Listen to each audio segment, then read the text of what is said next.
자, 탱크 체크 답 맞춰봅시다. 자, A-1번. 어디 갔어요? 자, 탱크 체크. 자, 물에 끓는 점은 에탄올에 끓는 점보다 어떻게 됩니까? 높죠. 높다. 끓는 점이 다른 두 액체 혼합물을 가열하면은 끓는 점이 뭐예요? 낮은 물질이 먼저 끓어 나오죠. 이거를 뭐라고 부르죠? 분별 증류 또는 증류라고 합니다. 그 다음에 3번은 액체 상태 혼합물을 가열할 때 기여한 기체를 다시 냉각해서 순수한 액체를 얻는 방법을 뭐라고 불러줍니까? 증류라고 합니다. 네. 자, 그 다음에 A-2번. 물과 에탄올의 가열 곡선을 나타낸 것이다. 에탄올이 끓어나오는 구간은 첫 번째, 끓는 점이 낮은 에탄올이 먼저 끓어나오는 구간은 첫 번째 온도가 평행한 구간에 해당이 되겠지요. 예, 따라서 일단은 끓는 점이 낮은 에탄올이 먼저 기화되기 때문에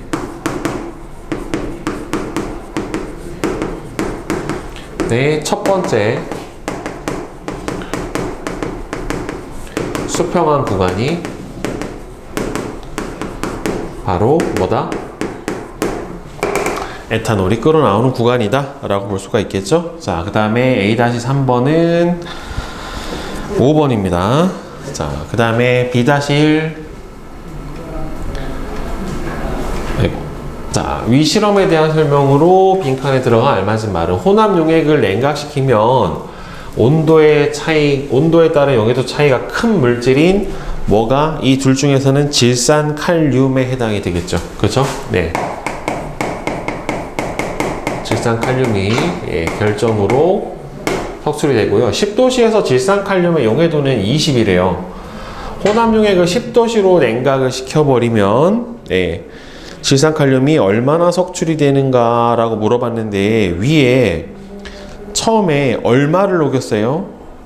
질산칼륨을 35g을 녹였단 말이에요. 그쵸?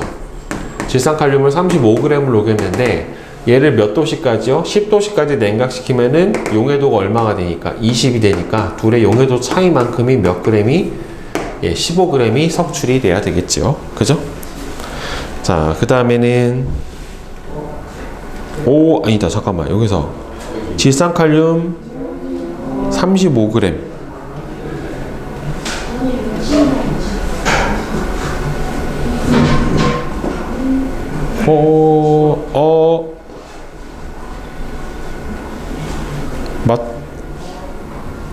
맞다? 맞네.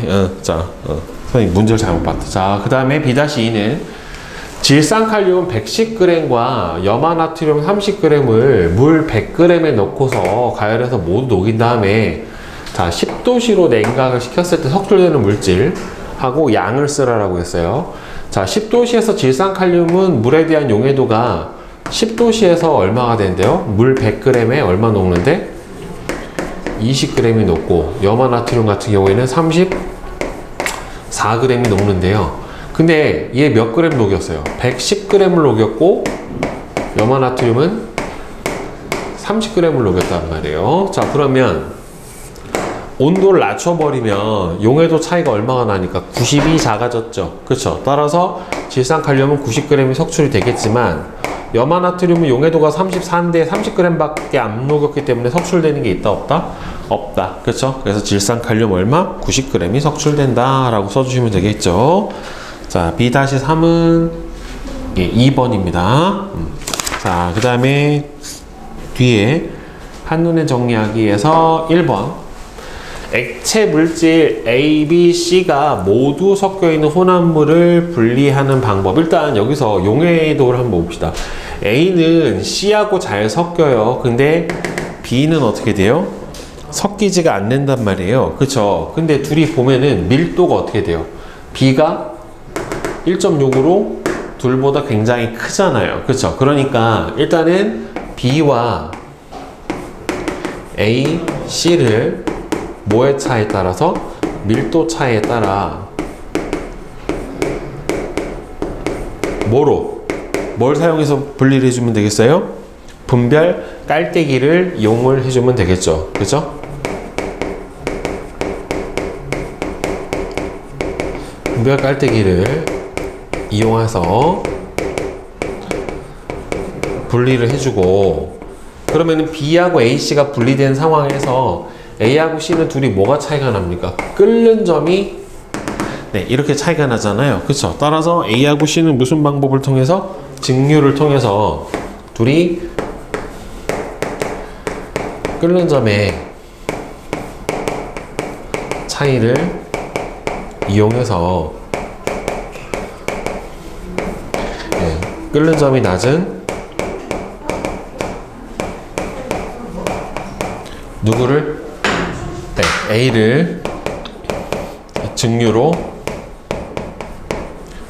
분리를 해낼 수가 있게 되는 거죠. 그쵸? 이런 식으로 여러 개를 분리하는 문제가 출제가 많이 돼요. 자, 다음에 2번. 그림은 복잡한 혼합물의 분리 과정을 나타낸 것이다.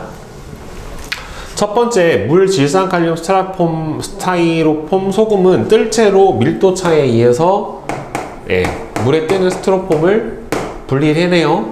그리고 혼합 용액에서 냉각해서 거르면 요거는 온도에 따른 용해도 차이가 큰 질산칼륨은 석출이 되고, 나머지 혼합 용액은 증발시켜서 소금을 얻어낸단 말이에요. 물질의 특징. 자, 일단 가 같은 경우에는 밀도를 이용했고, 나 같은 경우에는 뭘 이용합니까? 용해도를 이용을 해주는 거죠. 그쵸? 분별 결정을 이용을 해주는 거죠. 대결정. 자, 그 다음에 혼합 용액을 증발시켜 버리는 거는, 이거는 증류인데, 이건 뭐의 차이를 이용하는 겁니까? 끓는 점의 차이를 이용을 해주는 거죠. 물질의 성질 자체가. 그죠? 그래서 가는 밀도, 나는 용해도, 그 다음에 다는 끓는 점, 이렇게 되겠지? 그죠? 자, 그 다음에 이제 내신 콕콕 실력 체크 답 맞춰봅시다. 자, 1번은 5번, 2번에 4, 3번에 4, 4번에 2, 5번에 5, 6번에 3, 7번에 4, 8번에 2, 9번에 5, 10번에 5, 11에 5, 7, 12에 3, 13에 5, 14에 3, 15에 1, 16에 2, 17에 5, 18에 4, 19에 1, 20에 5, 21에 2, 22는 1번. 자, 그 다음에 서술형 23번 봅시다. 표는 에탄올, 물, 에탄올, 메탄올의 여러 가지 특성을 나타냈대요. 일단 셋이 다 잘 섞여요. 세 물질이 섞인 혼합물에서 각 물질을 분리할 수 있는 가장 효과적인 방법은 다 섞이기 때문에 밀도차를 이용을 해줄 수는 없고, 셋이 뭐가 다 다릅니까? 끓는 점이 다르잖아요. 따라서 끓는 점의 차이를 이용한 증류죠. 일과 같이 생각한 까닭을 두 가지 서술해요. 일단 첫 번째는 뭐예요? 세 가지 물질이 모두 다 잘 섞입니다. 자, 그 다음에 두 번째로는 끓는 점의 차이가 비교적 크죠. 끓는 점의 차이가 비교적 크기 때문에 이렇게 분리를 해낼 수가 있습니다. 끓는 점의 차이가 너무 작으면은 증류로 분리를 하기가 쉽지가 않아요. 뭐 2도, 3도 이렇게 차이가 나면. 다음 24번. 어떤 혼합물을 분리하기 위해 거름종이에 점을 찍고 거름종이 아래 부분을 물에 잠기게 했대요. 이제 크로마토그래피를 한 건데, 시간이 지난 후 혼합물이 그림과 같이 분리가 됐대요. 혼합물이 분리되는 까닭은 뭐예요? 이 혼합물의 성분 물질마다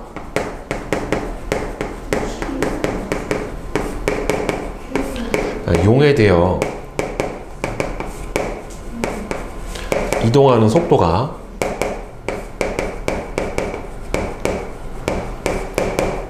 각각 다르기 때문에 그렇습니다.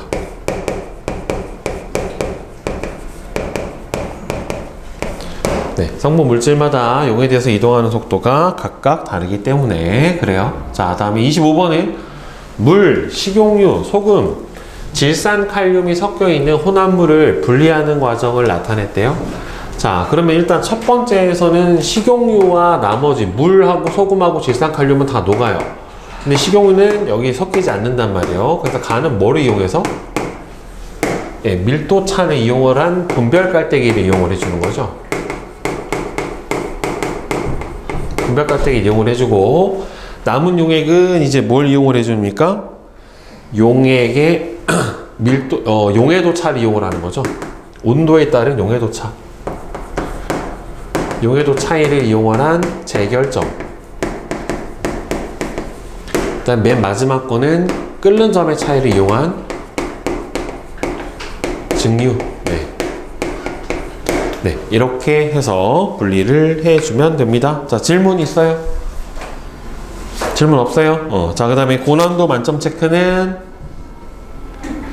1번에 2, 2번에 4, 3번에 5, 4번에 1, 5번은 4, 6번은 3번입니다. 네. 질문은 3번이요. 네. 자. 속이 꽉 찬 벽시와 쭉정이를 소금물에 넣으면 쭉정이는 물 위로 뜨고 속이 꽉 찬 벽시는 바닥에 가라앉아서 분리할 수 있대요. 그럼 쭉정이가 잘 떠오르지 않으면 결국에는 이 밀도를 어떻게 해줘야 되냐면 맨 위에 쭉정이, 그 다음에는 소금물, 그 다음에는 꽉 찬 벽시, 순서를 이렇게 맞춰줘야 되는 거거든요, 결국에는. 그러니까 쭉정이가 잘 떠오르지 않는다는 소리는 쭉정이하고 소금물 사이에 밀도차가 크지 않는다는 소리예요. 따라서 더 해줘야 되는 건 소금물에 어떻게 해줘야 돼요? 이 밀도를 크게 해줘야 되고, 이 밀도를 크게 해주기 위해서는 뭐가? 소금물의 농도가 증가해야 돼요. 예, 소금물의 농도가 증가해야 되니까 따라서 뭘 더 넣어줘야 된다? 소금을 더 넣어줘야 되고, 그 이유는 바로 소금물의 밀도를 더 크게 해주기 위해서 그렇습니다. 네, 됐어요? 오케이.